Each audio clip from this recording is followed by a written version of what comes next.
Greetings, greetings. It is me, Crystal Denise, um, coming to you live.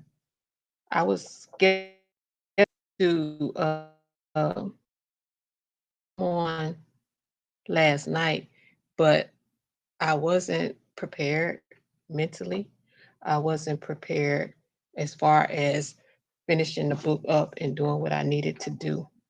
Um, And so I wanted to wait a day so that I could be prepared and be as effective as possible in talking about and delivering the message that I want to deliver tonight in regards to our great ancestor, Carter G. Woodson. So today is the last day of February, the last day of Black History Month as we know it. Of course, the teaching continues, we carry on. But I just love February, and because it's a time to really turn it up. And as I'll discuss on throughout the live, it is to honor our great ancestor Carter G. Woodson. And I'm gonna tell you, after reading Fugitive Pedagogy, I have a whole nother level of respect for this master teacher, major player in delivering our history and making sure our people know that we come from greatness. But first, I want to start off. Of course, I'm at the center. I started coming back to the center because I really want to uh, display our space, our for real safe space, and because I feel so loved here. You know, we had the ancestors adorning the walls, and then you can see the library behind me. So I'm back at the center in Coldwater, Mississippi, on the square. And today, um, February 28th, a great ancestor entered the physical realm, Marian Anderson. A lot of us know her as the first Black woman to sing, for a white audience, and she was denied by the Daughters of the Confederacy to sing in a space.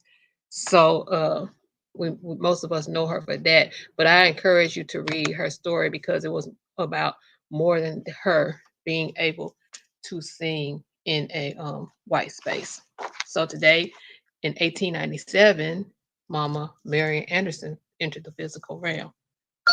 So I just want to move on because there's a lot of material in this book, and I'm not going to discuss everything because I really encourage you all to read the book, or if you have access to your public library and if they have Hoopla, you can actually borrow it and listen to it because I was listening to some of it as I was working out today.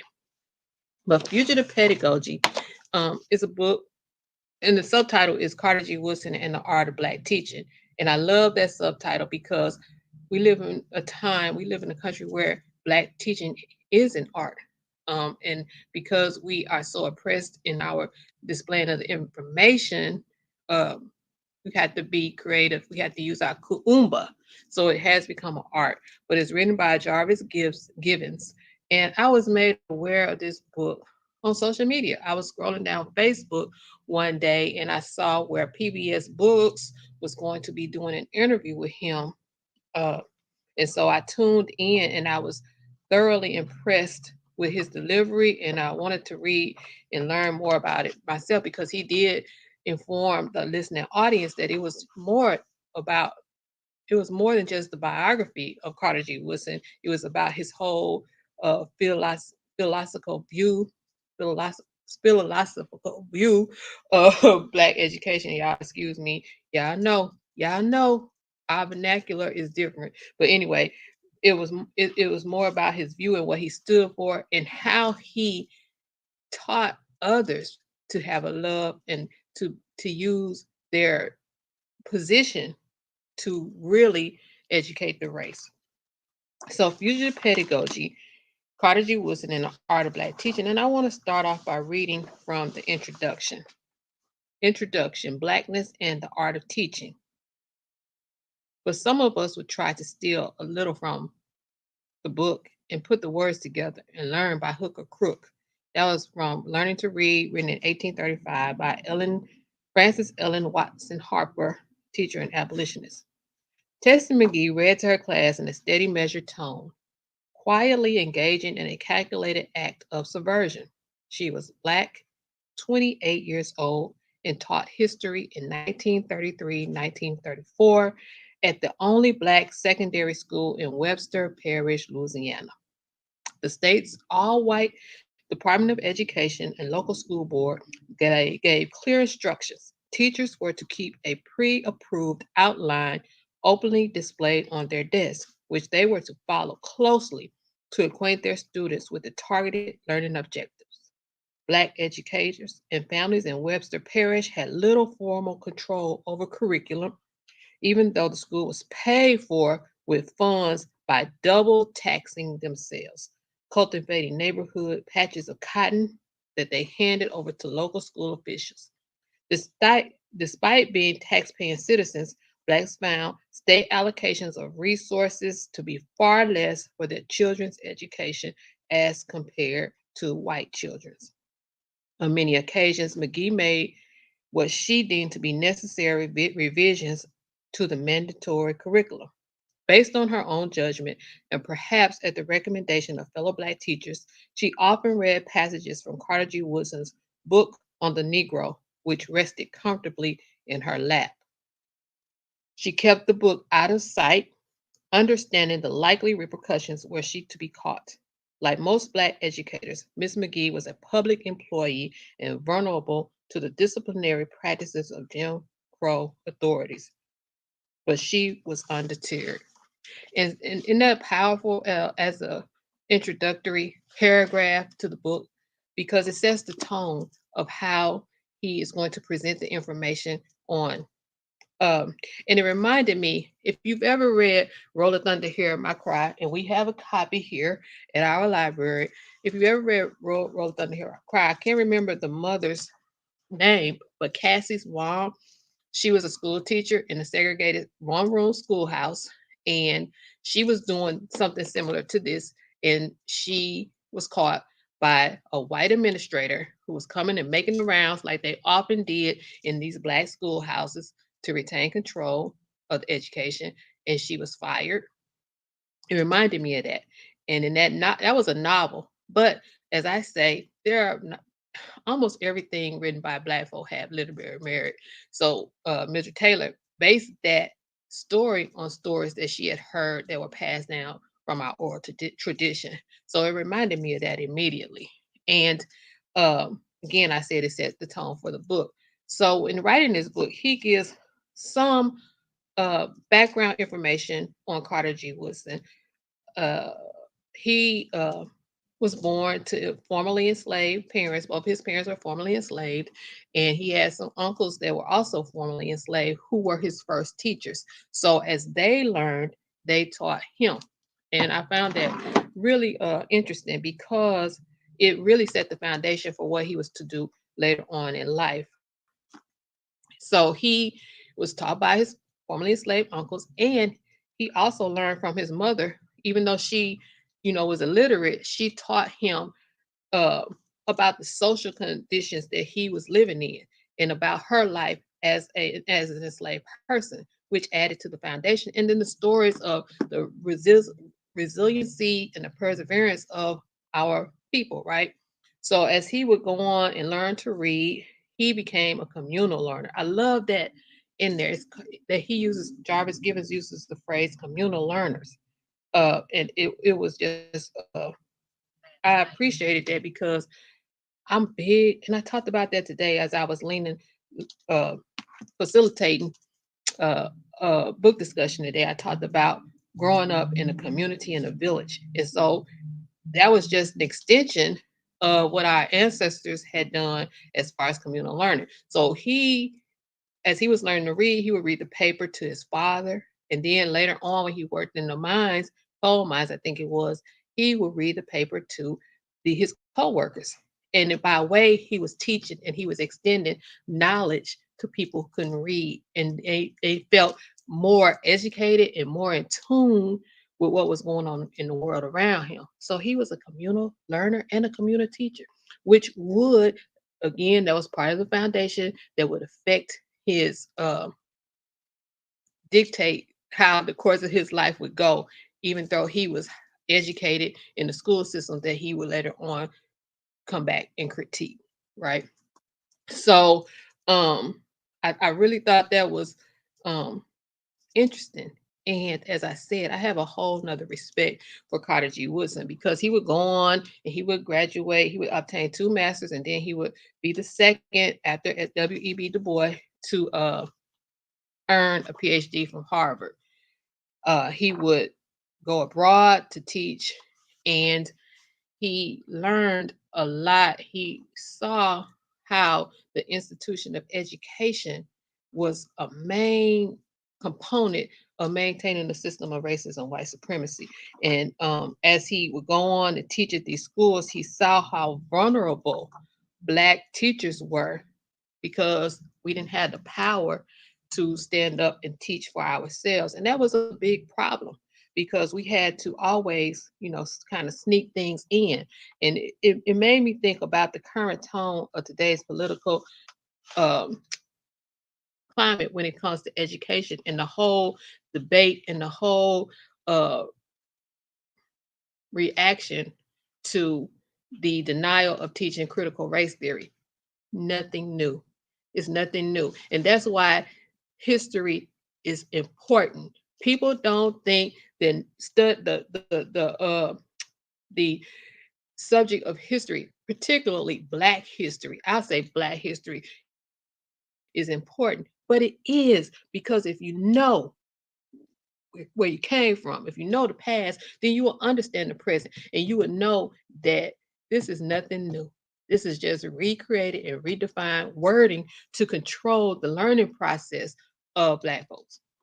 And so it just made me think about that because it it it it it, it, it's instrumental in us determining what we're going to do. And so when I see people make comments such as, well, we can just teach him at home. Who is going to do that? Um, in the book, in the later chapters of the book, when Carter G. Woodson was critiquing the education in the dominant system, he was instrumental in saying, well, there are a lot of Black teachers who can't teach us because they don't know us. And I would say the same thing about parents. I mean, I'm learning every day about new phenomenon, new people. I mean, I wrote down a list of names. Some of them I was familiar with, and some of them I weren't. I was circling names. I was looking up people as I was reading this book because he does a great job. His research is immaculate. Jarvis Gibbons' research is immaculate, and I would implore all of you to read the book or listen to it.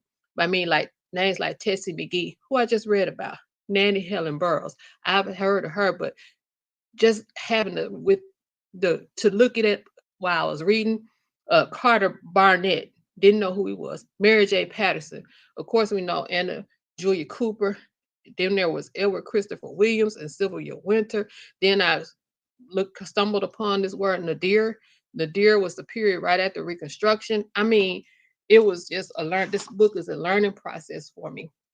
But anyway, it was it was really refreshing to read and be inspired because y'all know my passion is teaching us to love us, and it's impediment. I mean, it is imperative that we know our history so that we can love us and in turn love one another. So uh, the book is not written in any particular order, uh, but it does speak to um, the history of how we kind of got off track from being adamant about instilling Black history into our children's lives. And then it speaks about his forming of the Association for the Study of the Negro Life and History, which is now African American History. So it's ASALA. I like to use the acronym ASALA. Uh, yes, I can show you again. It's Fugitive Pedagogy, Carter G. Woodson, and the Art of Black Teaching. And as I said, if you have access to a public library and they have Hoopla, it is a audiobook app. you can borrow it from Hoopla and you can listen to it. I've been listening to the last part of it because I got down to the end of chapter 4 and I was time crunching. So I actually finished listening to chapter 5 and I have another chapter left.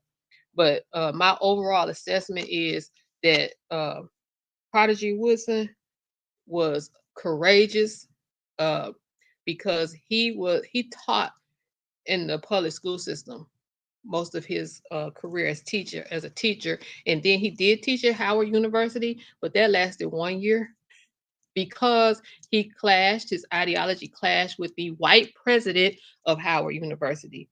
You know, he was at a black institution, so he wanted to teach black, but the white president was like, So he left Howard University, went back to the public school system, and he actually wrote 7 books. I know most of us know him for the miseducation of the Negro, but he actually wrote 7 books. Some of them were used as textbooks in black schools, and that was a battle in itself. So when I know I'm jumping because the book is so much information. That's why I'm just going to hit some high points because I really want people to read it and I really want you to understand who Carter G. Woodson was, what his passion was. He was so passionate about us knowing who we were, and not just in the United States, but throughout the African diaspora, because they taught about the Maroons, they taught about uh, all kind of different black communities throughout the world. And so it's just I'm just so encouraged and so motivated by reading about who he was, because when we talk about Black History Month, I have been saying it's bigger than just saying, well, we black 365 24/7. Of course we are, but it's about honoring the life and legacy of this great ancestor. Do y'all know how much courage it took for him to do what he did? Do y'all know how much backlash he got from even the black community? We ain't even gonna talk about white folk right now. I'm gonna talk about the black community, which was the reason why he wrote The Miseducation of the Negro, because he was frustrated with black people and our lack of what Dr. John Henry Clark said: do what you do for your community, take what you do best and do it for your community, right? So anyway, so when he after he founded Asala in September 15th, 1915, he did solicit funding from white donors, but that quickly dissolved because he was like, okay, y'all gave me some money, but that doesn't mean y'all gonna tell me what to do with it. Right. And so that was our whole goal when we talked about creating Oasis Literacy Center and Ashe Academy. And I know Baba Amin, you feel the same way. We gotta fund us so that we can teach on our terms in our way, right? So that quickly dissolved. And so that made him go out into the black community and start soliciting funds from us. We got it. We got it. We just have to have the heart to invest it into our children, teaching our children. And so, when I read about that, because and then y'all, I'm just so hyped because we talk about patriarchy, but y'all, our men and our women work together. Some of the first board members on the Asala board were women. People like Mary McLeod Bethune. He works alongside Mama Anna Julia Cooper. He worked with these women to ensure that our children were being taught appropriately. And so uh, he got a lot of flack, right? In the book, Jarvis Gibbons does make a point of saying that he was one of the first initiates, he and W.E. Du Bois, in the Boule. But, I think he quickly, disassociated with that organization. Now, he was also a member of Omega Psi Phi fraternity. And at first, that's how Asala was working through Omega Psi Phi, but then he created a whole nother organization because of what he wanted to do specifically for the Black community. Asala, they had money and they helped fund projects like Zora Neale Hurston's research of ancestor Cujo in the book Barracoon, and I know it's also a Netflix series. So this, when you watch that, I can't think of the name of it. Somebody put it in the chat, but I read the book Barracoon. So when you watch that, or if you read the book, just know that that was partly funded by Asala, Prodigy Woodson's organization. So he was just so much more than an educator. He was a catalyst, and he was an inspiration. He was a trainer of Black teachers, teaching them how to effectively teach Black history throughout the year. But if you know anything about Black History Week that evolved 50 years later into Black History Month, you know that he wanted to use this time to really, really put it on, pour it in, get teachers more actively involved with teaching, learning and teaching about us. You can go to their website and it'll break it down. Last year, I found out that there's been a theme for Black History Month every year. We talk about we're Black all year, and a lot of us don't even know that. A lot of us don't even know that there's a theme every year, so that we can focus on that. This year is Black Resistance. Y'all, when I saw that, I was loving it because it immediately put me in the mind of Baba Akinyele Mojo's book, We Will Shoot Back.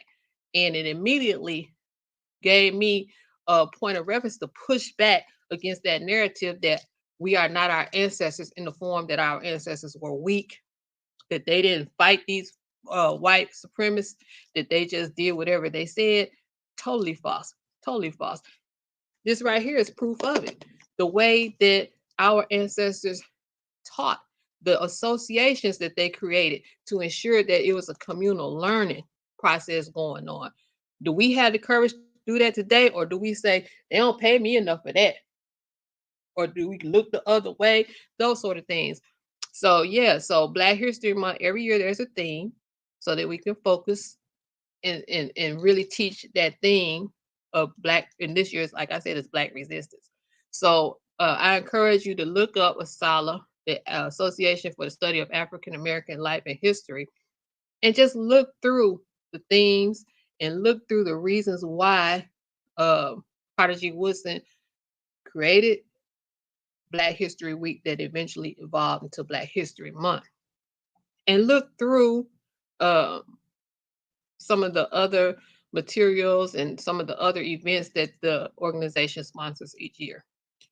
I was in St. Petersburg, Florida, the early part of the month, and for a library conference. And part of the pre-conference was a tour of the Carter G. Woodson Museum.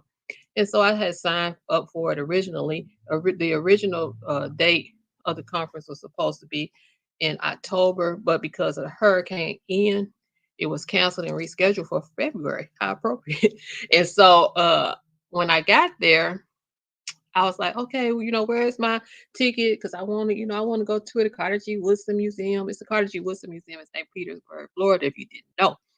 And they said, well, that part of your registration was refunded and the tour is full. It's like, what? No, no, no. I got to go to the Carter G. Woodson museum.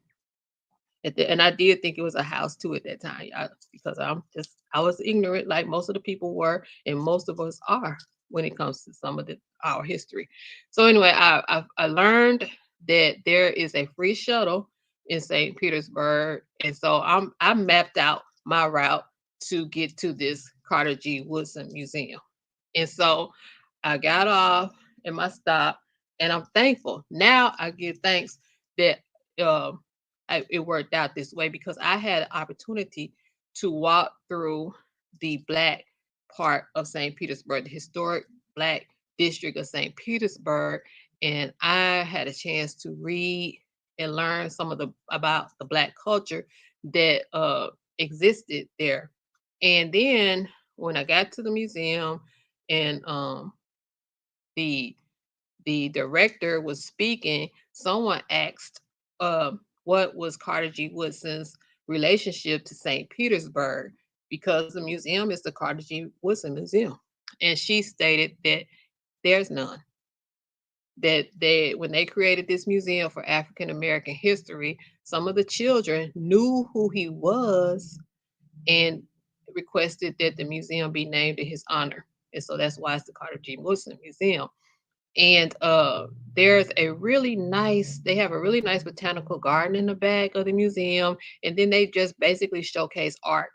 And she did inform us that they're doing some type of uh, beautification or building up of Saint that it's called, I think the 22nd Street is where it's at, and they're doing some renovating, and so they'll be building a new museum, which will allow them to do even larger exhibits and larger uh, displays. But I did take some pictures, and I'm going to see if I can share some of them with you all because um, there's some really uh, significant artwork there in this part of St. Petersburg, and I was just having it up, y'all. I really was. Um, let's see,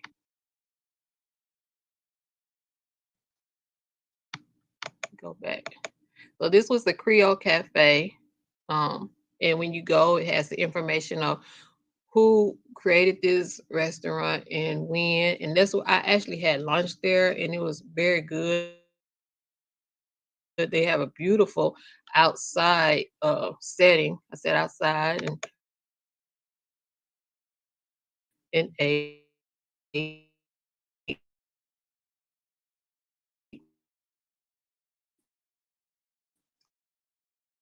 this was casino,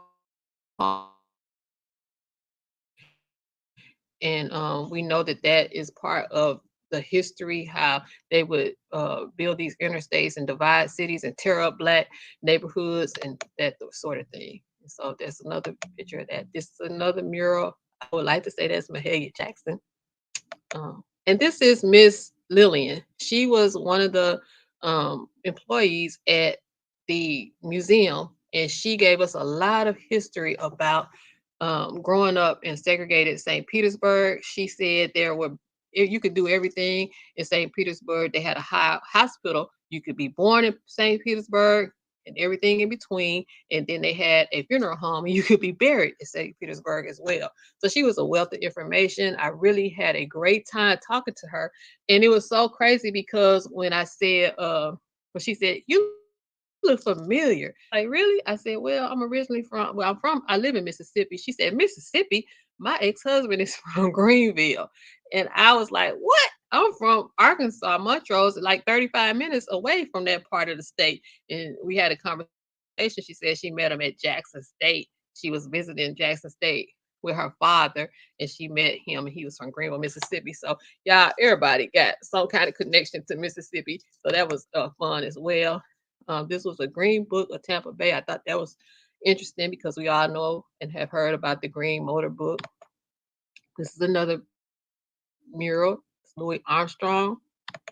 And then there's some pictures from the museum. That is a picture of the museum. And there's another picture. And this was a statue of, yeah, I can't see. I forgot his name, but I thought it was interesting because he actually owned a casino there on 22nd Street as well. So that was my experience in St. Petersburg and my experience at the museum. And so I just wanted to share that with you all because it was an interesting experience and an interesting learning uh, something about the museum and Carter G. Woodson because I just assumed that when I walked into the museum, I was going to see all this historical um, exhibits about Carter G. Woodson, but to learn that it wasn't, he never spent any time in St. Petersburg, Florida, was interesting to me. So I'll go back to the book now, Fugitive Pedagogy, um, and I wanted to read from this last chapter, um, because I wanted to give the educators, our educators who may be watching it, even though we aren't in the field per se, we are all educators when it comes to us and our children. Because, like I said, it we used to the African proverb is it takes a village, and some of us we all are teachers in our own right, right? Um, so let me go into the book some and read because I have so many underlines and I have so much uh, highlighted in the book.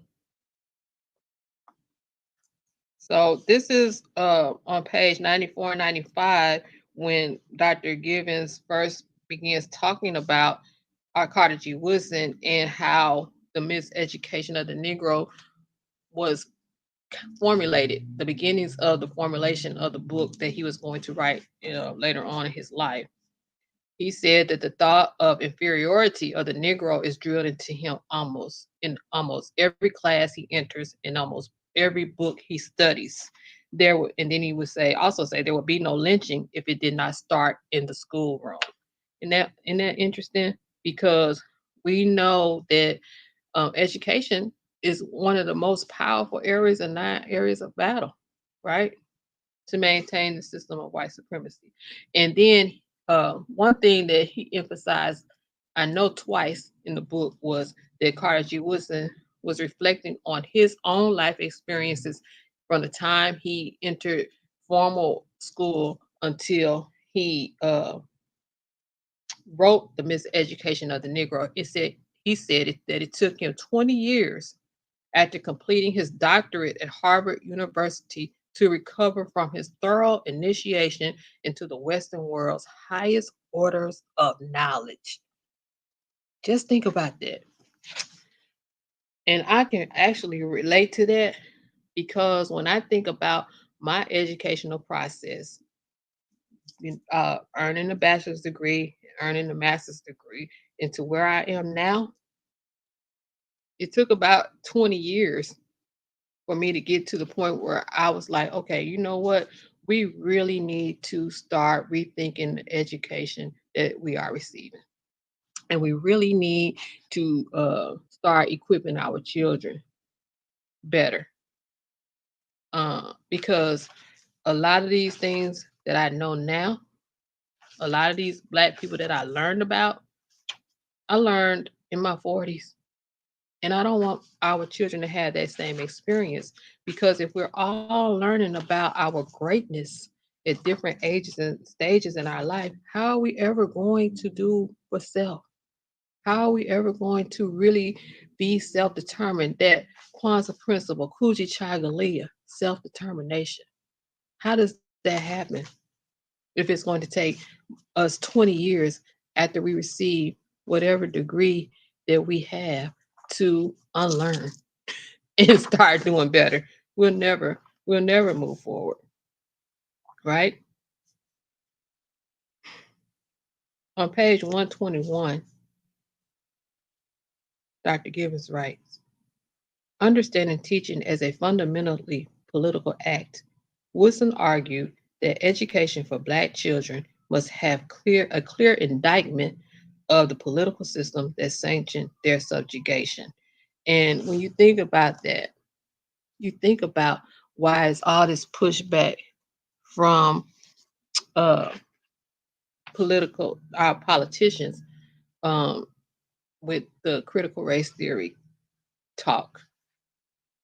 It's like Mama Asada said, who is going to give you the information to overthrow them? Why would they do that? Why would they do that? So it's up to us to start teaching our own children. And you see the Ashe Academy logo in the corner of your screen, right?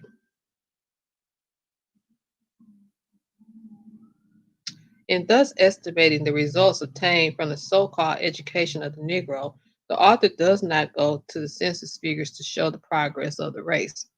It may be of no importance to the race to be able to boast today of many times as many as many educated members as it had in 1865. If they are of the wrong kind, the increase in numbers will be a disadvantage rather than an advantage.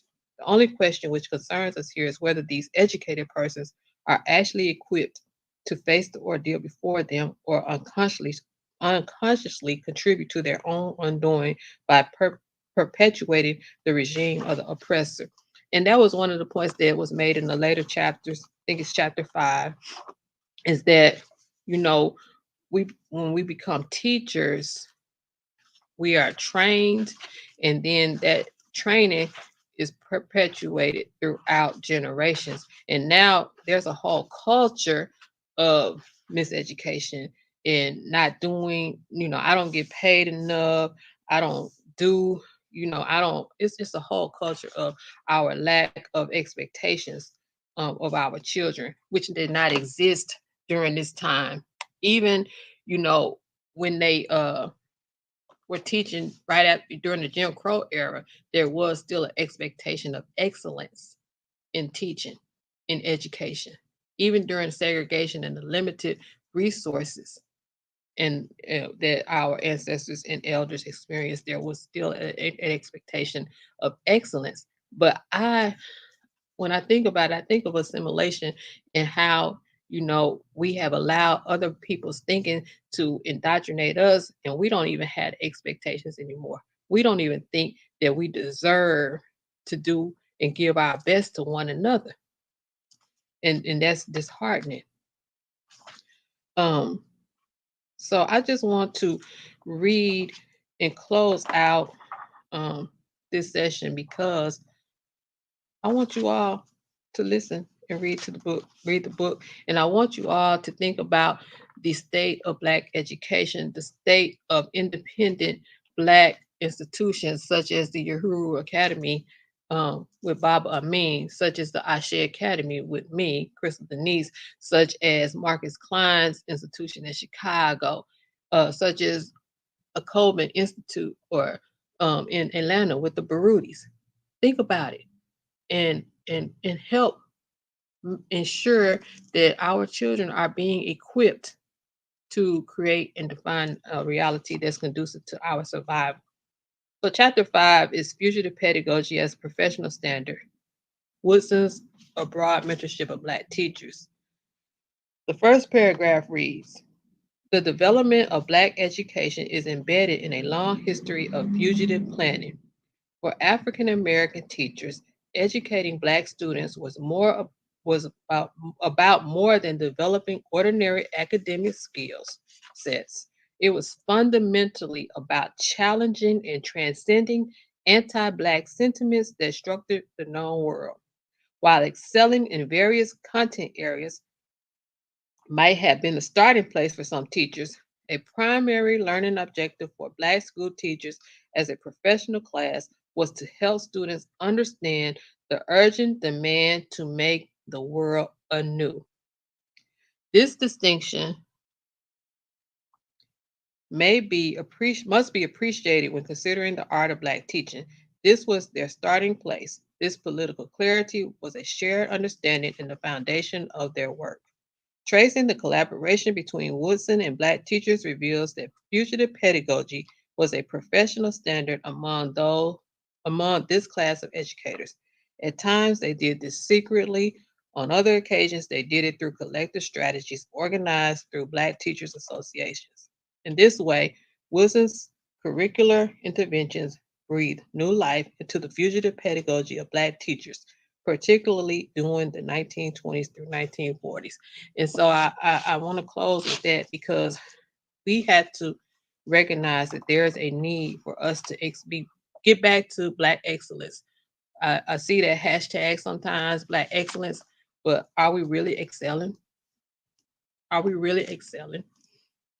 What does it take? We have to work together. We got to come together to get this thing done the right way. We have to create a culture of excellence. We have to create a culture of representation. We have to create the culture and have the courage to do so. You know, uh, in the book, our ancestors and our elders They convened and they congregated and they worked together and they developed strategies and they developed goals and objectives to be as effective as they could in teaching us about us, to be proud of who we are. You know, I hate this climate of the lack of accountability and the lack of responsibility because it's going to take all of us. We say that, but do we act on it? Do we act on it? So my goal with Ashe Academy, with the movement, Black Liberation Movement, with Oasis Literacy Center, is to equip our children, to equip our children, because there's a creative genius, like Marva Collins said. There's a creative genius in all of our children. We just have to be able to bring it out, and that is a special skill set, and that's a love for us, and our need to survive. Um, One of the poems or one of the readings that our children memorize and internalize is this ode to the ancestors, and it was written by Dr. Ray Hagens, um, and it is a mantra to kind of what the, Carter G. Woodson is speaking of when he talks about teaching us that our history, as John Henry Clark stated, starts before slavery. If you think our history starts with slavery, then that's a testament of miseducation right there. And part of this ode to ancestors, um, it reads, "O African ancestors who gave civilization to the world. O African ancestors who gave the arts to the world. O African ancestors who gave music to the world. Our African ancestors, I'm sorry, I mispronounced it, who gave the sciences to the world. Our African ancestors who gave mathematics to the world. Our African ancestors who gave medicine to the world. Our African ancestors who gave literature to the world. Our African ancestors who gave philosophy to the world. Our African ancestors who gave God consciousness to the world." And just think about that. Think about the, what our ancestors gave to the world in contrast to what we've been taught about our African ancestors, that they were inhumane, that they were barbaric. So just think about if we knew from an early age how much we contributed to this world, what we could do, what we would be, how we would function, how we would live. It would change our lives tremendously, right? And so that was one of, after reading this book, that was one of the main points I picked up, was that Carter G. Woodson was adamant about telling our story, teaching our story, so that we could be great. Um, so I appreciate Brother Sean. I appreciate my cousin Johnny. Yeah, that expectation of excellence isn't there. It's not there. And how can we get it back? So I'm constantly thinking and trying to be creative, um, in ways to get us to get back to our community, because he even spoke of that in the book, our African proverbs that have been appropriated and now our idioms and cliches. If you know your African proverbs, you know, hey, wait a minute, that's us. Y'all just remixing it to make it seem like something else. So yes, I agree. Desegregation contributed to the problem. Uh, Mental castration, only educated to produce for others, not for ourselves. And he speaks to that in this book. And most of you all are familiar with the miseducation of the Negro. You know, he walks that fine line, because he critiques heavily Black teachers and the Black educated, but at the same time, who's going to do that teaching of us Black teachers? So, it's just a something that we have the blueprint for, or Brother Jahi likes to say, the black pen for, we need to look at all this information that our ancestors left us and create a winning game plan to move us forward. And that's one thing that I really am focusing on this year. Um, and one of the reasons why I want to do uh, my blog, Mississippi Goddamn, because as I learned about the rich culture and heritage of Mississippi and how it was so the state is was so instrumental in the development of the United States and the world.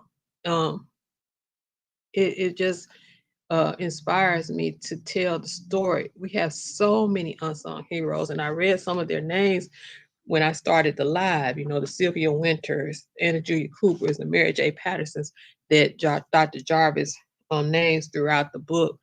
That we need to know their stories so that we can build upon what they already started and not reinvent the wheel. You know, I heard somebody say the other day that, some of these things that we're talking about and we're doing, it's already been done. So we just need to go back and fetch it. That's Sankofa. I often think, how can we get it back? It scares me that it doesn't seem important. Exactly. It doesn't seem important. John JC, I think because we do have to have money to function in this world. That's just the reality that we live in. But I think that is overshadowing a lot of our morals, values, and customs that we had. Now everybody's trying to get the bag and, will step all over you in doing so, and not realizing that it's going, at the end of the day, we still need one another. At the end of the day, you still need people. I hate the sentiment that people are, cut off, I cut people off. Why? You know, why can't we have conversations? Why can't we get that love back and just deal and handle each other, lovingly, in a loving, corrective manner? So, this book just made me think about how do we really use what we have to impart what we need to know to our children. Um, our ancestors had much less than we did, but they used what they had effectively. Are we really using what we have effectively? I hate sentiment. Well, I don't hate it, but I have a strong dislike for the sentiment that we seem to only say in February. I'm black, Black History 365, 24/7. Of course, of course. But then when I look around me, I'm thinking, are we really? Are we really? Because we can't even have conducive conversations about moving forward. There's so much that we don't know. I'm still learning.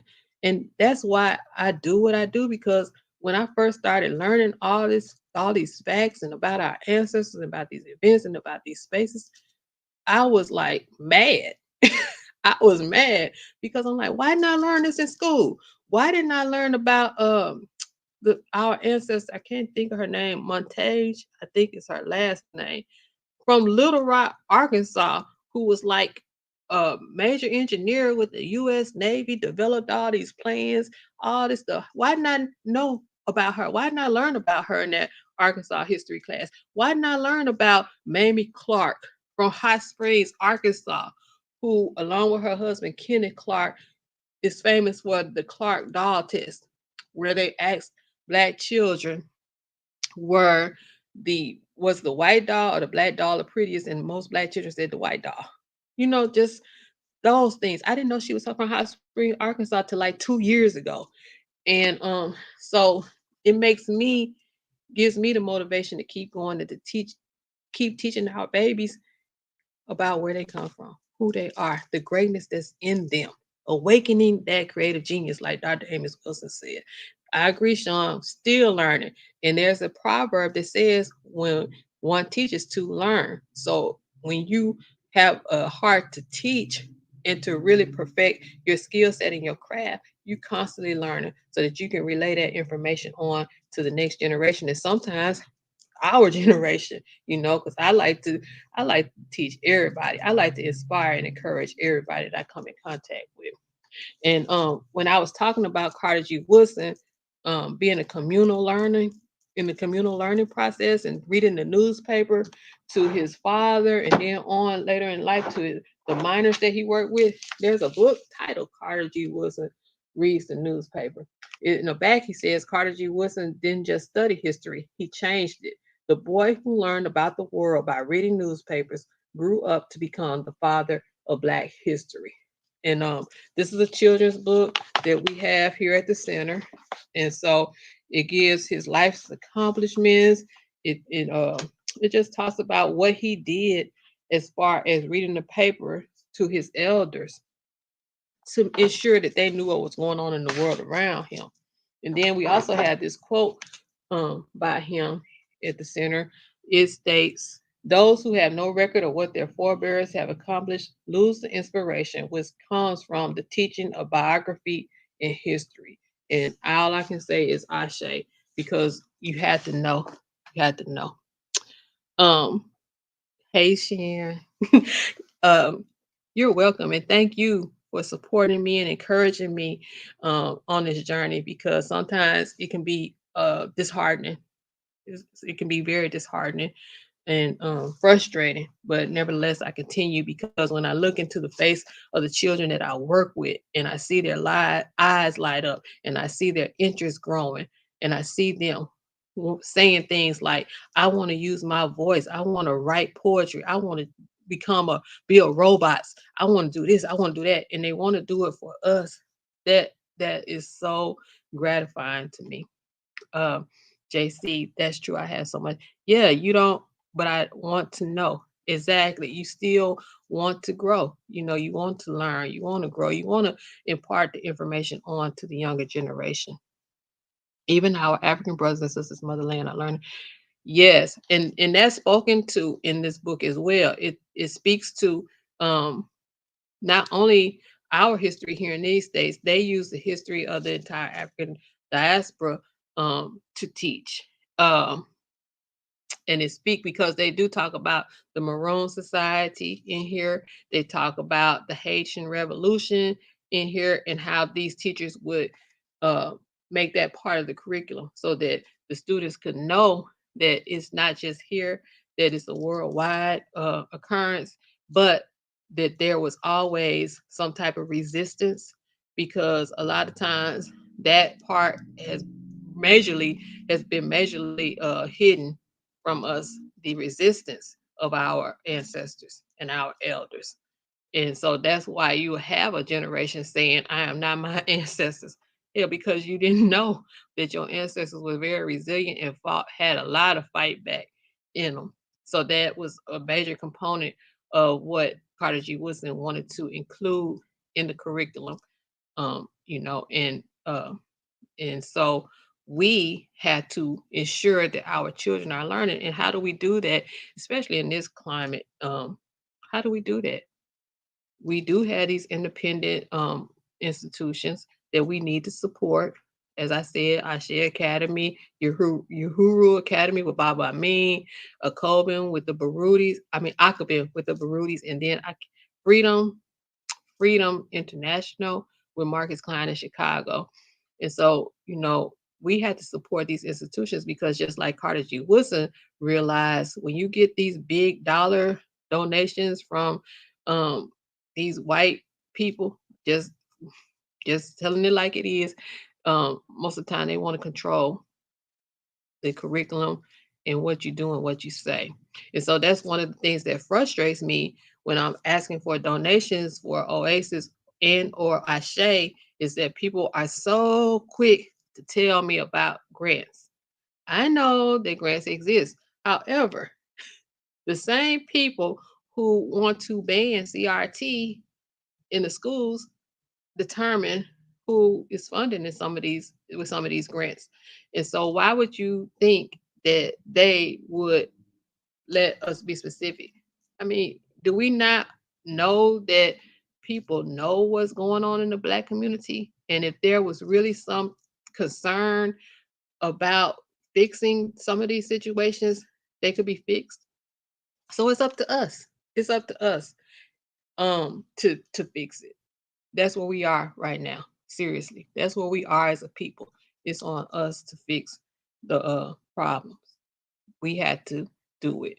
And then I always say, hey, you Black. You look like me. And I'm having a hard time getting $1 from you. Why do you think somebody that doesn't look like me would be inclined to help fund in a program for us? So we have to really think about how we fund and look at it as an investment. Tell people we got to invest our time, our money, and our energy into us as our ancestors did.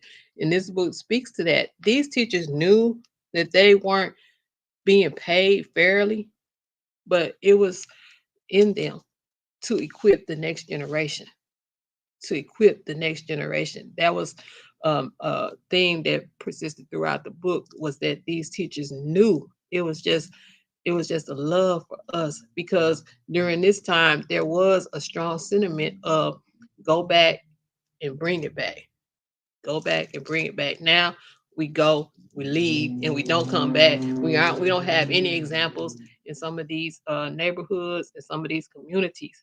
And then they did because Black people lived among Black people. We weren't trying to go out and be among other people, you know. And some of that was dictated because of segregation and Jim Crow. But still, it was still a village and a community mindset. And I give thanks all the time for my life experience of growing up in a small town and having a community and a village to help raise me and build that foundation. Just like Carter G. Woodson had a foundation built for him, I had one built for me as well. Yeah, JC, go back and bring it back. And so yeah, that's what I'm trying to do. Um, no, I live in my community, right down. I know everybody on my block, and we still function as that. Hey, Can I borrow a cup of sugar? Can I borrow? I had the children across the street come and borrow a cup of milk from me one day. I'm like, what y'all cooking over there? It's like we're trying to cook some macaroni and cheese.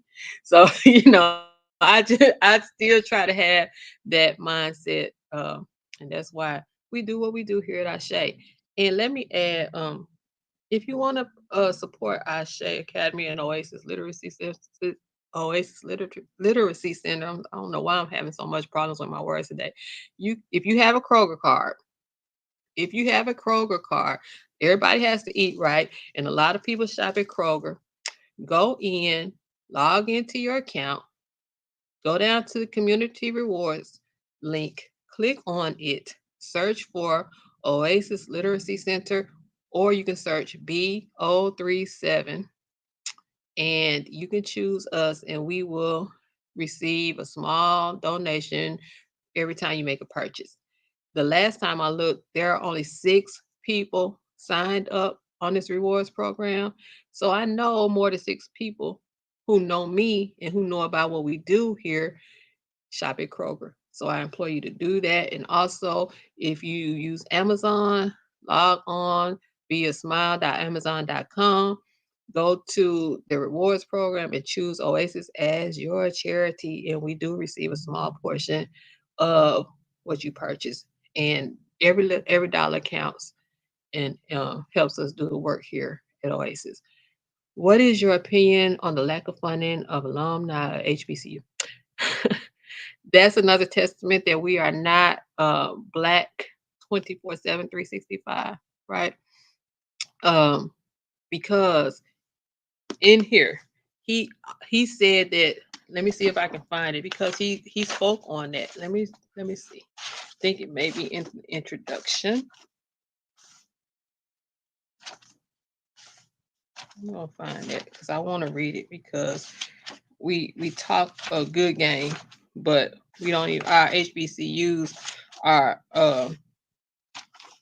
not funded as adequately as they should be, and a lot of times they end up on probation or yeah, on probation or unaccredited because of lack of funding. Because I work in an institution of higher learning, and I know for a fact that the SACS, the committee that determines accreditation, will come down and they do a thorough check of your institution, of the finances, of your faculty to staff ratio, and that determines a lot.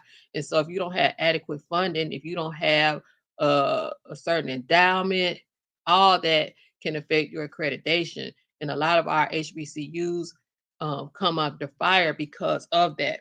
But Dr. Gibbons, in writing this book, he said that this book relies on a patchwork of sources given the limitations of available archival materials and, quite frankly, their scarcity as it pertains to Black teachers and students. I include materials from formal archives and, at times, materials shared from the personal collection of individual people or relevant unprocessed materials I learned about during passing conversations with generous yet often under resourced archivists at HBCUs. And so that was his reference to HBCUs, was under-resourced archivists. And we all know that they're under-resourced. Um, and I think, we need to think about that um, as well. There's an excellent documentary on HBCUs. We have it here at the center. Tell them we are rising. It's excellent. It may be on the PBS website. If not, you probably can YouTube it, but it gives a thorough history of HBCUs and how um, integration decimated a lot of them, and how when HBCUs were first established, they were instrumental in creating um, professions that were needed in the Black community. And a lot of times, graduates from HBCUs would go back to their communities and work in their specific skill set.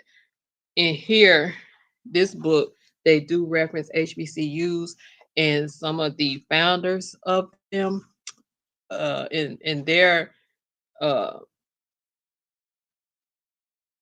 part of keeping education,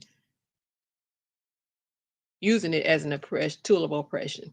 So a lot of times we know that a lot of the HBCUs, most of the HBCUs were founded by Northern philanthropists and different churches and ministries and missionaries.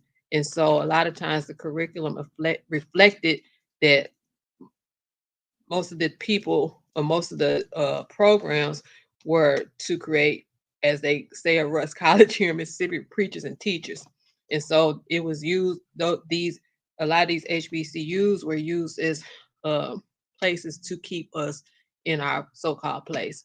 So, you know, HBCUs have a very interesting history. And I think, we as a people should have more of a voice in making sure that they are truly Black spaces, because a lot of them are just extensions of, and modeled after a lot of the white institutions. So that's my little take on HBCUs, Sean. I thank you all for tuning in. I love when you all leave your comments because it adds for a more robust conversation. I don't feel like I'm talking to myself. That's great.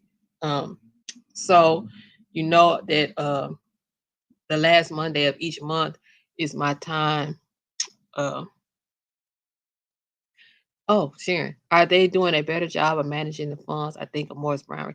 You know, I think because of the lack of resources, that they cannot be staffed adequately. Because a lot of times when you listen to the complaints of people who attend HBCUs or who have attended HBCUs, a lot of it is administrative issues, like they don't send my transcript, or a lot of it is just administrative things. I don't hear a lot of complaints about the classroom, the instructors or the faculty or the professors. A lot of the complaints I hear about HBCUs are things of that nature, like financial aid errors and things of that nature.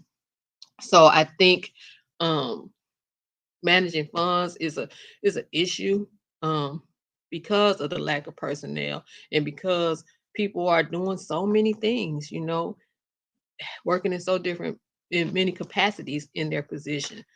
And a mismanagement of funds to me is just a testament of some of a testament of a lack of funds. you know, you have to rob Peter to pay Paul. We all have done it, right? We all have done it. So, when I think about HBCUs, I just think about Black folks' life in a broader sense, because I have lived from robbing Peter to pay Paul myself. So, I think we had to be more patient with each other.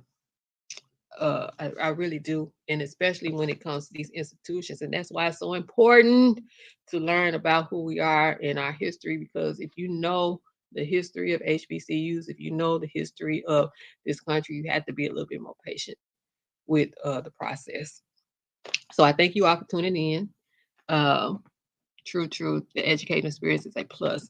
I agree. A lot of people, take issue with Dr. Umar Johnson, but he said something that stuck with me. He said, you know, the educational process, school is a socialization process as well. He made a statement that your child might not know how to read, but they doggone sure gonna know the Pledge of Allegiance. And so I think when you watch Tell Them We Are Rising, you'll get that point, because it is a socialization process.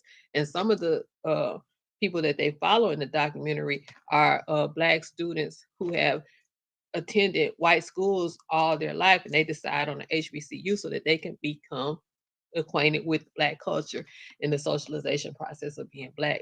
Now, mind you, that they choose schools like Spelman and Morehouse and Howard, the prestigious HBCUs. They don't choose like UAPB and Rust or D Jackson State. So it's an interesting documentary, and I encourage you all to watch it. So I'm gonna close next month. I will have a special person with me um, at the end of March. Her name is Rhonda Sekhmet Ra, and she is one of my favorite poets. She did a session with us with the scholars of Ashe Academy to help them in the writing process in their writing journey. And I'm gonna tell you, Mackenzie, my granddaughter, she was like on it after that. She got her journals and she started writing. And then I attended, she does a monthly workshop, a monthly session. And I attended the one in January, and I was inspired and encouraged to start back writing. So I'm gonna have her on with me. What's that date? The last Monday in March, and she's going to be talking about her journey, and we're going to be talking about Black poets, because April is National Poetry Month. So we're going to be bringing some attention to our Black poets, and she'll be with me March 27th at 6 p.m. Central Standard Time. So I'll be sending out a reminder about that. Also, I'm in this read book club with Dr. Maat on YouTube, and we are reading They Were Her Property: White Women as Slave Owners in the American South. And we read a chapter a week, and we discuss it for an hour. And this past Sunday, we had some students on. So it was like an intergenerational panel that was discussing the introduction of this book. And it's really good. I read it, but I'm reading it again as part of the Read Book Club. So y'all stay with me. Let's keep growing. Let's be effective in what it is that we do. And I thank you all for tuning in, and I appreciate just the dialogue.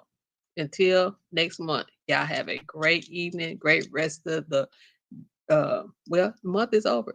Look forward to a great March. Peace and blessings.